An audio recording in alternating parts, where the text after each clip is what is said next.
ঠান্ডা মাথায় বাসায় গিয়ে চিন্তা করেন। আজকে আদনান ভাই ওয়াজ করে গেছে, আমি একটু চিন্তা করি যে পৃথিবীর শুরু থেকে কিয়ামত পর্যন্ত আল্লাহ পাকের একটা সুন্নত আছে।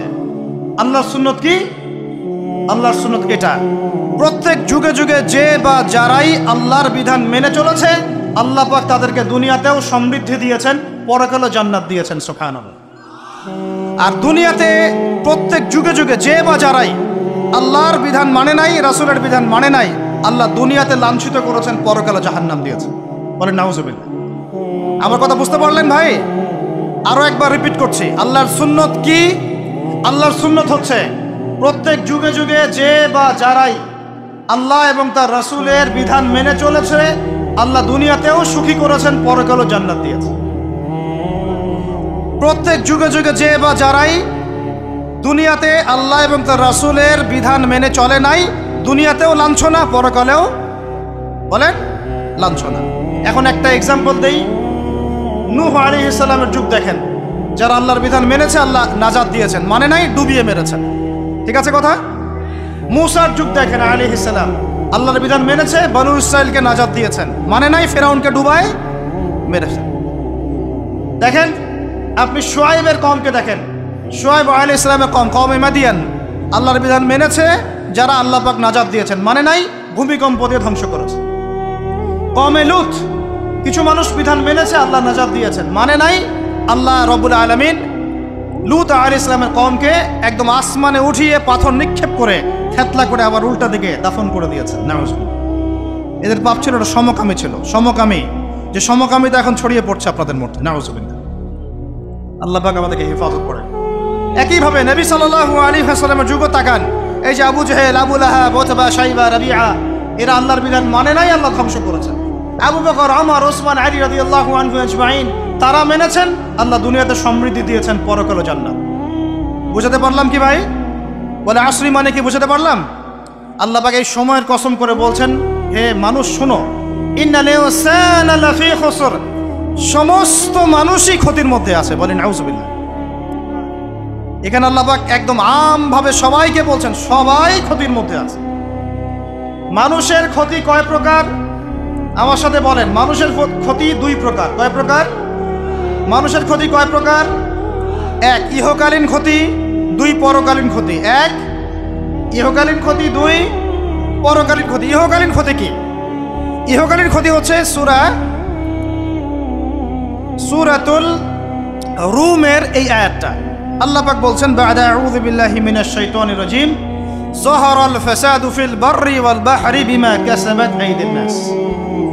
আল্লাহ পাক বলছেন, জলে, জলে মানে পানিতে, এবং স্থলে মানে এই যে জমিনে, জলে এবং স্থলে যত বিপর্যয়, অরাজকতা, এই যে আপনারা দেখছেন ফাসাদ, ফিতনা যে ছড়িয়ে পড়ছে, এগুলো মানুষের হাতের কামাই, মানুষের হাতের কামাই।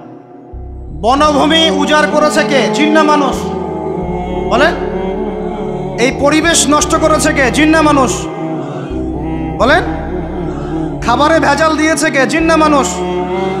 অর্থনীতির মধ্যে সুদকে ঢুকিয়েছে, জিন না মানুষ? এই বেপরদামি, জেনা, মাদক কে ছড়িয়েছে? জিন না মানুষ? নামাজ কালাম ছেড়ে দিয়ে পাবজি, ফ্রি ফায়ার নিয়ে কে পড়ে আছে? জিন না মানুষ? বলেন, জিন না মানুষ? আল্লাহর বিধান বাদ দিয়ে শয়তানের বিধান চালু করেছে কে? জিন না মানুষ? যাহারাল ফাসাদু ফিল বাররি ওয়াল বাহরি বিমা কাসাবাত আইদিন নাস, জলে স্থলে যত বিপর্যয়, অরাজকতা, সমস্যা, এগুলো মানুষের হাতের কামাই। বলি নাউজুবিল্লাহ। আমরা যা করব তাই পাবো, আমরা যা করব তাই। মাদক খাচ্ছেন আপনি, আপনাকে ফল ভোগ করতে হবে। সুদ খাচ্ছেন আপনি, আপনাকেই ফল ভোগ করতে হবে। এই বেহায়ের মতো মেয়েরা চলছে, ওকেই দেখবেন ফল ভোগ করতে হবে। মেয়ের সাথে হারাম সম্পর্ক করছেন, আপনাকে ফল ভোগ করতে হবে। যে যে পাপ করবে তাকে তার ফল ভোগ করতেই হবে। আল্লাহ পাক আমাদেরকে হেফাজত করেন, মাফ করেন, আমিন। তাহলে মানুষের একটা ক্ষতি পেলাম, ইহকালীন ক্ষতি। কি ক্ষতি ভাই? আর দুই নাম্বার হচ্ছে পরকালীন ক্ষতি। পরকালীন ক্ষতি কেমন? এবার বোঝেন। এই যে আমরা নিশ্চিন্তে ঘুমাই, সারা জীবন 30, 40, 50 বছর নিশ্চিন্তে কাটাচ্ছি, কোনো ফিকির নাই, নিজের পরিবারের, সমাজের, রাষ্ট্রের, উম্মার কোনো ফিকির নাই, অথচ এই মানুষের সামনে অপেক্ষা করছে মৃত্যু। জি, আজকে থেকে 100 বছর পরে আমাদের মধ্যে কেউ থাকবে না পৃথিবীতে, এটাই সত্য। তারপরে আছে কবরের সওয়াল জবাব, তারপরে মিজান, এই ফুলসিরাত, পুনরুত্থান, জান্নাত জাহান্নাম, এগুলো আমাদের সামনে অপেক্ষা করছে।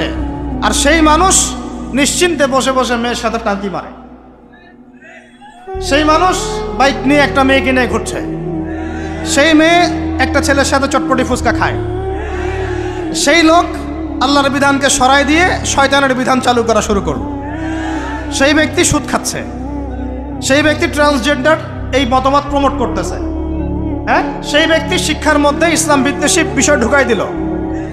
এই মানুষের সামনে পরকাল অপেক্ষা করছে, একদম টেনে হিস্ট্রি আল্লাহ পাক সামনে নিয়ে দাঁড় করাবেন, দাঁড় করে জিজ্ঞাসা করবেন। তাহলে আমরা কত অপদার্থ, কত বোকা, আমরা কি বুঝতে পারছি ভাই? একটু বুঝতে পারছেন কি?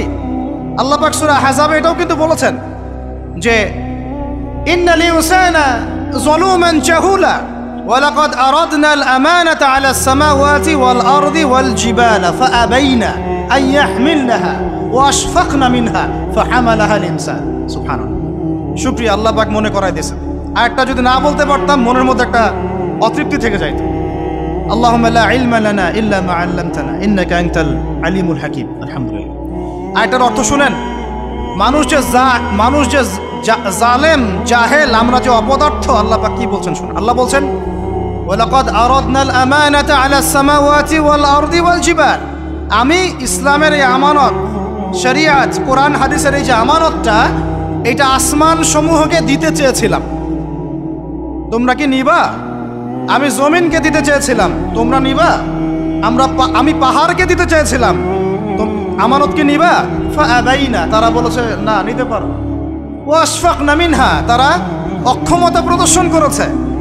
ফাহামালাহাল ইনসান, মানুষ সেই আমানতটা কাঁধের মধ্যে বহন করেছে। আমরা সেই আমানত কি করেছি ভাই?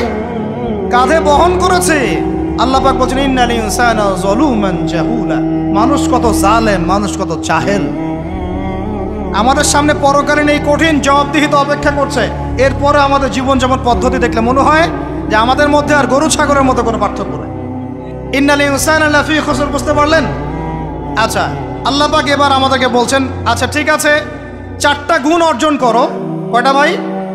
একটু বসেন, সবর করেন, আমরা অনেক লম্বা আলোচনা করব না, আমরা বুঝতে পারছি রাত অনেক গভীর হচ্ছে, আমরা সংক্ষিপ্ত করবো ইনশাল্লাহ। আমার সাথে বলেন, কয়টা গুণ অর্জন করব? আল্লাহ পাক বলছেন এই 4টা গুণ যারা অর্জন করবে তারা ওই ক্ষতি থেকে বেঁচে থাকবে ইনশাআল্লাহ। সুবহানাল্লাহ। দুনিয়াতেও তারা সফল হবে, পরকালেও সফল হবে ইনশাআল্লাহ। আল্লাহ বলছেন ইল্লাল্লাযীনা আমানু, তারা নয় যারা এক ঈমান এনেছে, তারা ক্ষতির মধ্যে নাই, যারা ঈমান এনেছে। 2 ওয়া আমিলুস সলিহাত, সৎ আমল সম্পাদন করেছে। কি আমল? সৎ আমল। তারপরে ওয়া তাওয়াসাউ বিল হক, পরস্পরকে সত্যের উপদেশ দিয়েছে। কিসের উপদেশ? সত্যের। 4 ওয়া তাওয়াসাউ বিস সবর, এবং পরস্পরকে ধৈর্যের উপদেশ দিয়েছে। কয়টা বললাম বলো তো ভাই? আমার সাথে বলেন। 1 নাম্বার কি? 4টা গুণাবলী অর্জন করলে ক্ষতি থেকে বাঁচতে পারবো, অন্যথায় কোনো সুযোগ নাই। যত বড় ফকিহ হন, আলেম হন, মুহাদ্দিস হন, মুফাসসির হন, পলিটিক্যাল নেতা হন, কোনো লাভ নাই, কিচ্ছু হবে না পরকালে, একদম নাজাতের রাস্তা বন্ধ যদি 4টা গুণাবলী অর্জন না করতে পারি। কয়টা ভাই? 1 নাম্বার ইল্লাল্লাযীনা আমানু, যারা ঈমানদার হয়েছে। 1 নাম্বার কি? ঈমানদার হয়েছে, পাক্কা ঈমানদার হয়েছে। 2 নাম্বার ওয়া আমিলুস সলিহাত, সৎ আমল করেছে। কি আমল? ওয়া তাওয়াসাউ বিল হক, হকের দাওয়াত দিয়েছে। কিসের দাওয়াত? 4 নাম্বার ওয়া তাওয়াসাউ বিস সবর, ধৈর্যের দাওয়াত দিয়েছে, ধৈর্যের উপদেশ। কিসের উপদেশ?